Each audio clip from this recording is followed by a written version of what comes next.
Was that the start, give you a little few worries there? A little, but I honestly, in fact, I even told our staff, not the players, I told the staff beforehand, don't be surprised if we're down 12-2 to start out. Just because, you know, first of all, Hampton, I knew they were really quick and aggressive. Second of all, they haven't played in a long time, and they're playing a ranked opponent. I knew they were going to be completely jacked up to play, and you could feel that in the first dribble. I could feel it in the first dribble, you know, and we're ready to play, but you know, body-wise, we played last night, and in the conference tournament, both of you played last night, so you're both kind of getting that, you know, getting your juices flowing, and we were trying. In fact, a lot of the shots that went in were actually guarded. They hit a lot of guarded threes early on. They were just hot, and they were determined. So I wasn't overly worried, but I'm not going to act like I knew that the outcome was what we were getting ready to see. But I really did. I really enjoyed the game because it was a real challenge. It was a real challenge for a lot of reasons.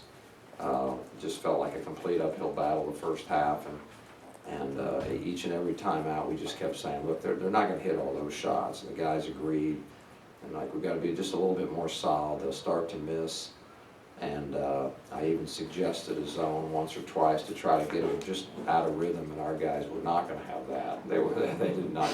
We are not doing that, which I love. You know, that's their competitive nature, and that's why I love this game, because if you'd been inside the huddle, you know, just feeling what they were trying to get across to me, I just kept gaining confidence more and more as the game went along, regardless of what the score was. And we even said it was like, this is college basketball. You fight your way. It's, you know, things are tough, and this is when it's satisfying. So shocked at the outcome. I've got respect for that team. I'm sure you do too. And watching them for a good while, they're very quick. They're aggressive. They got a lot of weapons and did a lot of good things. But I cannot say enough good things about our guys tonight. I mean, that was an amazing second half. Just an amazing second half. And I know I'm a broken record, but our rebounding is like nothing I've ever experienced in all the years, which are many, that I have had the good fortune to coach in college basketball. We're putting up, you know, video game numbers. It's crazy, and that's tenacity, and that's want to, and that's fight. How do you not love that? And at the same time, we're a team that just every night you look up and we got 20-some, 25, 26 assists on 39 baskets, and that's hard to do. I mean, some baskets just aren't going to be assisted; they're just not. And so, you know, for the 9 games, for me, they have been a complete joy of a team to coach. And I appreciate them so much. At the same time, Coach Brown's sentence, as I want to call it, is over. Not that anyone cares what I think, but I thought the punishment was a little harsh for the crime. And I know it was a difficult period for him. I can't imagine. Sometimes, you know, you go out recruiting for 2 days and you come back and you feel a little bit, takes you a little bit of time to feel like you're acclimated with your team. I can't imagine 33 days, and keeping in mind, not a one of us had a phone call, text, an email, or, you know, you name it, with him. So, you know, an odd feeling. So we got to see him after the game, which was great, and you know, you miss that friendship, and so he is back, and then that's a great thing. What were his spirits like when you talked to him tonight? Well, he was very good, but you know, I mean, I think I know kind of what he's feeling. You know, I think it's not totally easy for him to be gone that long, but I also think it'll come back. You know, the feeling of just normalcy will come back very quickly for him. Lord knows he's got lots of experience, you know, so he knows how to get to there quickly. But just from a personal standpoint, it was just, you know, I feel it was good to see him, because it felt so wrong not to see him or talk to him for that long of a time. Very unnatural. It's very, very, very, very unnatural just not to have contact with somebody intentionally, if that's the right word. And So now, you know, the world seems a little bit more round. When you two get the chance to sit down and kind of talk about where the team is at, what are you going to tell him where the team is from where he left it to now where you have it? Well, you know, the first thing I'm going to tell him is I really appreciate the fact that I'm going to get a lot more sleep in the next week. I'm so appreciative of that. And but you know, I don't know that I'll really talk about. I think we're better at this or worse at this. I don't think he's obviously been watching. That was maybe the one thing he was allowed to actually watch TV. I don't think they sequestered him from a television set. So I think he's been watching. I know he's been watching. So he'll have a feel for that. But there are a lot of internal things that we need to talk about that, you know, they just go on in basketball in a given day or a given week, let alone a given 33-day period. So there's going to be a lot to talk about, and we already said that, and I look forward to trying to, you know, get him caught up so he feels like he's, you know, on par with everything. But I really don't think that will take very long. It's not like it's that complex. It's just, you know, remembering to tell him a lot of the things that have gone on, a lot of the things that are taking place. Did he address the team in the locker room after the game? Yes, which is great. Given the importance of the regular season for this team, how much pressure did you feel to hand over a 9-0 record? I don't know that I'm just wired to where you know, I don't care what team I would ever be coaching or what the circumstance. I always feel that same exact pressure. I feel the pressure 10 times more than whatever the outside pressure is. So there could be 1,000,000 pounds of pressure coming at me from the outside, and it's just short of what I always put on myself on the inside. So honestly, it really, for me, was not that was not different than any other situation. But my motivation, I've told you guys this before, I was motivated in a different way because I felt bad for a lot of people. I felt bad for Coach. I felt bad for our players. I felt bad for our school. We have a great school. I feel bad for our school. I feel bad for a lot of people that are affected by this. And so, you know, I gave it a lot of thought, and you know, what can I do? And my motivation, not pressure, but my motivation was maybe even stronger than normal to try to turn what is, you know, a very difficult situation for a lot of people into a positive. The only way I felt like we could do that is to do something very special. And we have a long way to go to do that, but that was what was motivating me each and every day, I can promise you that. You feel any sympathy for him having to fill the shoes of a coach with a perfect record? No, I don't feel sympathy. Coach Brown has had plenty of success over the course of his coaching lifetime. So I don't think, you know, I don't think he's too probably worried about this situation. But you know, he's done so much and many things over the years, and I think this hopefully will just be a blip. And I do think, you know, I hope he does. I hope he just feels comfortable and back to normal very quickly, and that's what I would expect. You know, that's just my feeling. I hope that's the case. I hope it's the case with the players. You know, it's not like they don't know him and he's coming back. They've been coached by him for a good while, and now of course for a little over a month they've not heard his voice. But I don't think it'll be that big a transition. I hope I'm right about that for everyone's sake. Brown's known as a perfectionist.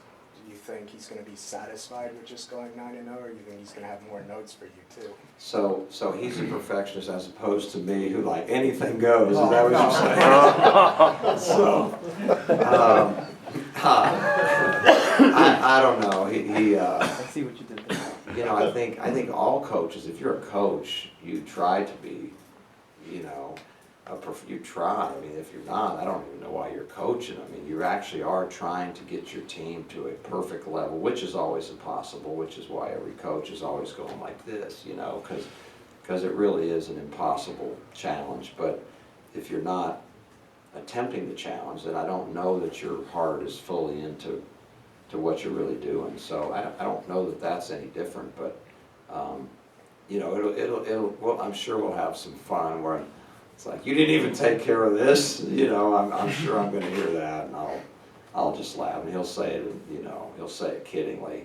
I'm sure he was already giving me a hard time about after the Michigan game. This jerk gave him a couple days off after that, you know, so stuff like that, and it really makes me laugh, but you know, we have a very good relationship, and, you know, I think it'll go smoothly. Were either Keith or Marcus close to playing? Was that a tough decision at all tonight? You know, they hadn't practiced, period. Neither one had practiced. If you can imagine, you guys even remember the Michigan game? That was like a month and a half ago, it feels like, right? I mean, that was a long time ago that we played Michigan. And keep in mind, neither one of them have practiced one single time since then. And then we had some other guys out with either illness or in finals. I was hoping this week we would make a little bit more strides. I mean, our team is obviously in good shape. We're playing very well in a lot of areas, but still, there's some more things that I was hoping maybe either to put in or to maybe spend a little bit more time with and improve upon. And I still think we had a good week, but I was hoping for maybe a great weekend. Our numbers just didn't allow. We had a very limited group that we could practice with, and you know, a lot of times we couldn't even go 5-on-5, so we were kind of jerry-rigging that. We'd go 5-on-0 to try to get efficiency on offense, and then we play a lot of defense with less than that.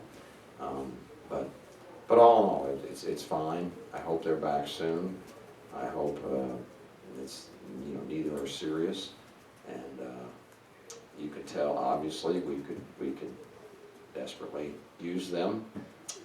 It is, I can tell you, I've coached 8 people before in my lifetime as a head coach. I've looked down a bench and seen 3 guys sitting down there, but I can honestly tell you I've never seen 2 till now, where you look down and you literally have 2 guys, and if you happen to have already subbed one who's at the bench and you look down and then there's 1, and then it's really crazy when you've subbed them both and you look down and there's no one on your bench. Okay, there's 2 at the table and no one on your bench. Don't recommend that for a whole year. So we kind of dodged some bullets there, partly because our guys just were so determined to do well regardless of the situation. And again, that's another thing I really like about this team. They're not excuse makers.